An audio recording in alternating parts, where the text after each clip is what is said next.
So ఇప్పుడు ఇద్దరు ఇక్కడే ఉన్నారు కాబట్టి సూటిగా ఒక ప్రశ్న, who is a bigger task master, Rajamouli గారా శంకర్ గారా? ఆ? మేము చూసామండి బిహైండ్ అండ్ బియాండ్లో మీరు ఎంత పువ్వుల్లా చూసుకున్నారు. కాదు, ఆర్ఆర్ఆర్ ఇంటర్వ్యూలో చూశారు కదా ఆయన, నేను నాన్ వెజిటేరియన్ అంటే ఒక లుక్ ఇచ్చాను ఆయనకి. అలాగే ఉంది ఇది కూడా. లేదు, ఇద్దరు టాస్క్ మాస్టర్సే, ఇద్దరు కాంప్రమైజ్ అయ్యే తత్వం కాదు. లక్కీగా ఈ ఫిల్మ్స్లో అన్నింటిలో మాకు ట్రైనింగ్ అయింది కాబట్టి ఎవరైనా ఏం చేయాలని ఇన్ని రోజులు తీస్తున్నారంటే ఇన్ని రోజులు అయిందని అంటున్నాను, అంటే నాకు అలవాటు అయిపోయింది.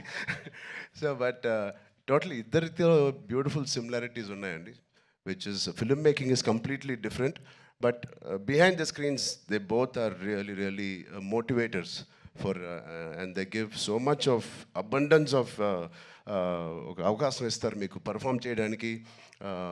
మీ మీ యాక్టింగ్ పరంగా అంటారు, డ్యాన్స్ పరంగా అంటారు, ఎనీ ఆల్ డిపార్ట్మెంట్స్కి ద మ్యాక్సిమం స్ట్రెచ్ చేసే స్కోప్ ఇస్తారు ఆయన.